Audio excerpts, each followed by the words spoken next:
Could Falcon Heavy send humans to the moon instead of NASA's billion-dollar SLS? Yes, for one-tenth the cost. The technical challenges? Solvable. So why did NASA reject it? Some believe they made SpaceX's solution look overly complex on purpose. Because if a commercial rocket could do the same mission cheaper, it raises one embarrassing question. Why do we even need SLS? Let's dive right in.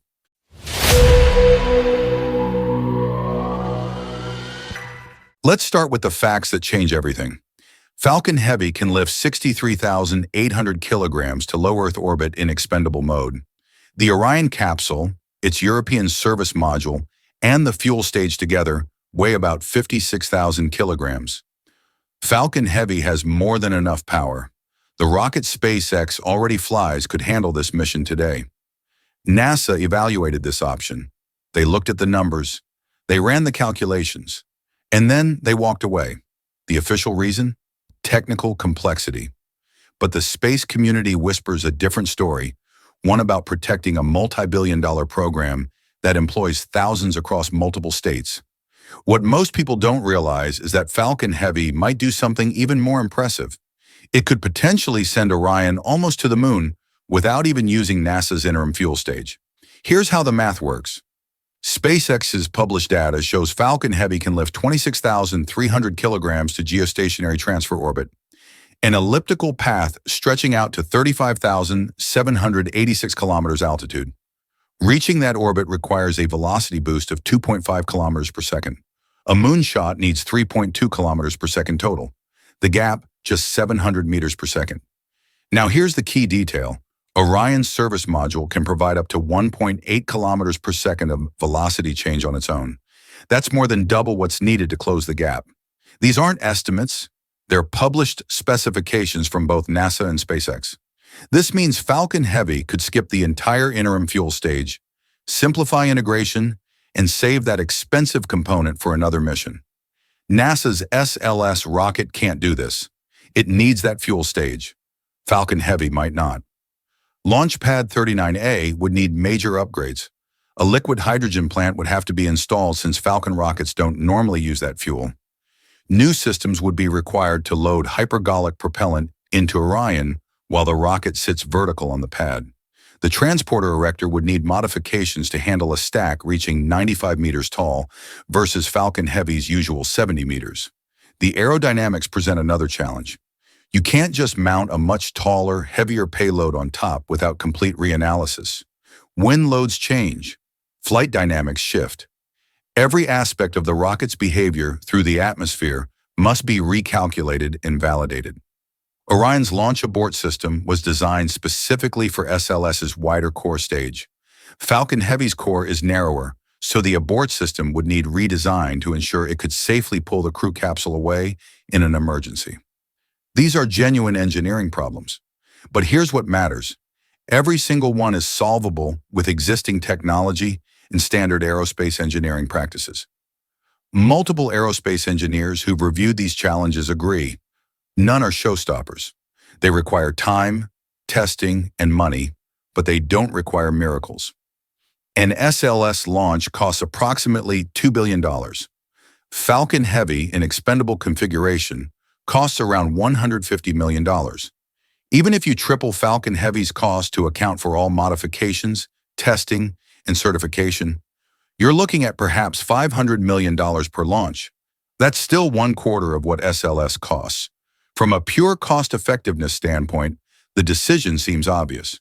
But this ignores the political reality of how major government programs actually work. Boeing builds SLS core stages in Louisiana and Mississippi. Northrop Grumman manufactures the solid rocket boosters in Utah. Aerojet Rocketdyne provides engines from California. We're talking about thousands of high-paying aerospace jobs distributed across multiple congressional districts. Cancel or scale back SLS, and those jobs disappear. That creates political fallout reaching all the way to Congress. Senators whose constituents depend on SLS contracts become fierce defenders of the program, regardless of cost or alternatives. NASA leadership understands this reality. They operate within a political system where appearing to waste taxpayer money on an unnecessary program could threaten the agency's entire budget. Sometimes the path that looks inefficient from an engineering perspective is actually the safest political choice. Some space analysts have proposed replacing not only the rocket, but the entire Orion spacecraft with SpaceX's Crew Dragon capsule. Before you dismiss this as too radical, consider the track record. Crew Dragon has completed multiple successful missions to the International Space Station. It's proven reliable and costs around $55 million per seat versus Orion's total development cost exceeding $20 billion. Could Crew Dragon go to the moon? Not in its current configuration. The navigation system relies on GPS, which only works near Earth. A lunar mission would need deep space communications capability. The electronics would need radiation hardening. Life support systems would need upgrades for extended mission duration. The heat shield presents the biggest challenge. Returning from the moon means hitting Earth's atmosphere at 11 kilometers per second versus 7.8 from low orbit. That creates exponentially more heat during re-entry. Dragon's current heat shield would likely need significant enhancement or complete redesign. Interior volume is tight but workable. Crew Dragon offers 9.3 cubic meters versus Orion's 20. That sounds cramped until you remember Apollo capsules had only 6.2 cubic meters, and those astronauts completed successful moon missions. The real constraint is time. Developing, testing, and certifying a lunar-capable Dragon would take years. With China aggressively pursuing their own moon program, NASA doesn't have the luxury of starting from scratch with a new crew vehicle. Let's walk through the practical mission profile using real orbital mechanics and published performance data. Launch begins at Kennedy Space Center. 3 Falcon 9 first stages ignite simultaneously, generating 5.1 million pounds of thrust. 8 minutes later, the boosters separate. Side cores return to landing zones while the center core, running in expendable mode, pushes Orion toward orbit. Using the traditional approach, 90 minutes after launch, the interim cryogenic propulsion stage fires to boost into higher orbit. The crew then spends about 24 hours conducting systems checks and practicing proximity operations. Next comes translunar injection, the critical burn that sends them moonward. The service module fires its engine, propelling Orion on a 4-day journey covering 370,000 kilometers. The alternative profile exploits Falcon Heavy's full capability. Skip the interim stage entirely. Let Falcon Heavy boost Orion directly to geostationary transfer orbit. Then Orion's service module completes translunar injection using its own propellant. The spacecraft follows a free return trajectory around the moon's far side, using lunar gravity to slingshot back toward Earth. This free return approach mirrors the contingency plans from early Apollo missions. If something fails, the spacecraft coasts home safely without requiring additional critical engine burns. In some ways, it's actually safer because it reduces the number of must-work propulsion events. Did NASA genuinely believe Falcon Heavy was too complex? Or were other factors at play? Internal documents confirm NASA seriously evaluated commercial alternatives to SLS. Engineers ran detailed performance analyses. They understood Falcon Heavy's capabilities, yet the recommendation that reached senior leadership concluded the commercial option would be too risky and difficult. Put yourself in NASA leadership's position. You've spent over a decade and billions of dollars developing SLS. Congress has heavily invested in the program. Thousands of jobs depend on it continuing. Now imagine announcing that actually a commercial rocket could do the job for a fraction of the cost. What happens? Congressional hearings demanding to know why billions were wasted. Media coverage questioning NASA's competence. Potential budget cuts. Career-ending consequences for the officials involved. Even if Falcon Heavy is genuinely the better choice, the institutional incentives all push toward protecting SLS. This isn't conspiracy theory. It's basic organizational behavior. Agencies protect major programs that justify their budgets and employ their stakeholders. The solution? Emphasize every technical challenge. Frame each engineering hurdle as larger and more complex than it really is. Present Falcon Heavy as theoretically possible, but practically too difficult given schedule pressures and risk tolerance. This is how government programs survive, even when better alternatives exist. We've seen it in defense contracting with weapons systems that take decades and billions over budget. Meanwhile, the clock keeps ticking. China has landed rovers on the moon's far side, a technical achievement no other nation has matched. They're operating a new space station. Their official goal is landing taikonauts on the lunar surface by 2030, though many analysts believe they could accelerate that timeline. American politicians understand what's at stake. Losing the new space race to China would represent a massive geopolitical setback. It would signal declining American technological dominance to the entire world. This competitive pressure should logically favor faster, cheaper solutions. Get Americans back to the moon quickly using proven rockets, rather than waiting for the complex, expensive SLS program to mature. But the political calculation runs in the opposite direction. Admitting SLS was a mistake means admitting failure while your adversary watches. No administration wants that headline, so instead, they double down, hoping to prove the investment was justified. All of this debate will soon face a reality check.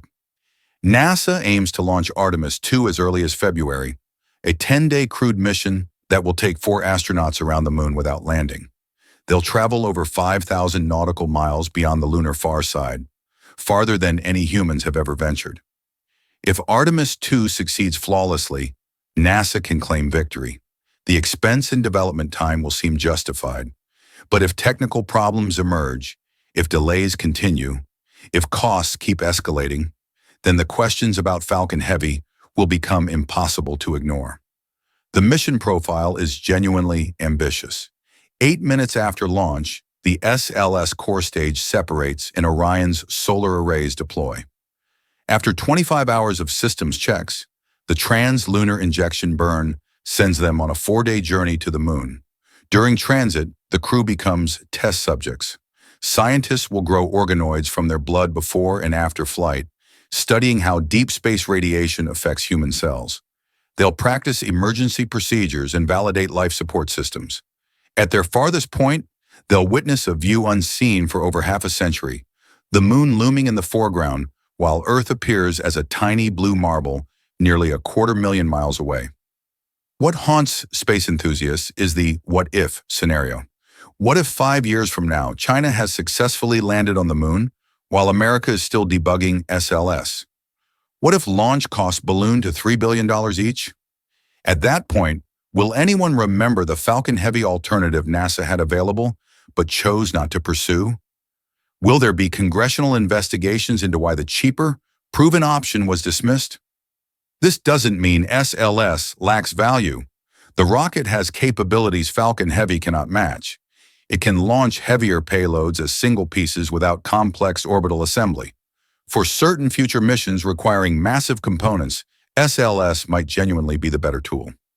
But for the immediate goal of getting astronauts back to the moon, for demonstrating American space leadership before China does, Falcon Heavy represented a faster, cheaper path that NASA chose not to take. Whether that decision proves wise or wasteful will become clear soon enough. The clock is ticking, China is advancing, and America's position as the leading spacefaring nation hangs in the balance. What haunts space enthusiasts is the what-if scenario.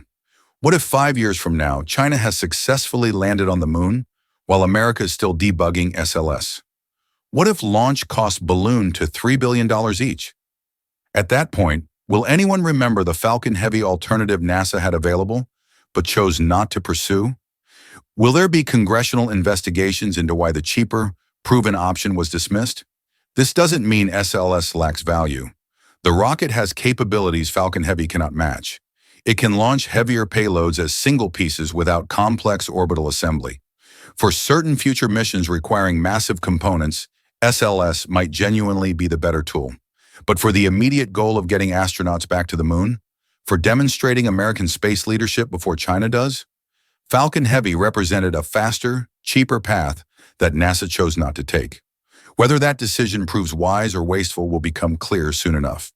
The clock is ticking, China is advancing, and America's position as the leading spacefaring nation hangs in the balance. Here's the truth. NASA had a faster, cheaper moon solution with Falcon Heavy and rejected it. Not because it couldn't work. The engineering checks out. They rejected it because admitting a commercial rocket could replace SLS would be political disaster. This shows whether America can move fast enough against China. They build and launch. We debate for years. Artemis 2 launches February, the moment of truth. SLS succeeds. NASA's vindicated. Problems emerge? Falcon Heavy questions explode back. Your take, should NASA have chosen Falcon Heavy for speed, or was sticking with SLS smarter? Drop your answer below. Like this breakdown? Hit that like button. It genuinely helps. This is Space Hub, where we reveal the real decisions behind space exploration. Subscribe and hit the bell icon so you catch every deep dive analysis. The moon race isn't just rockets. It's whether America adapts fast enough to lead. That answer's being written now.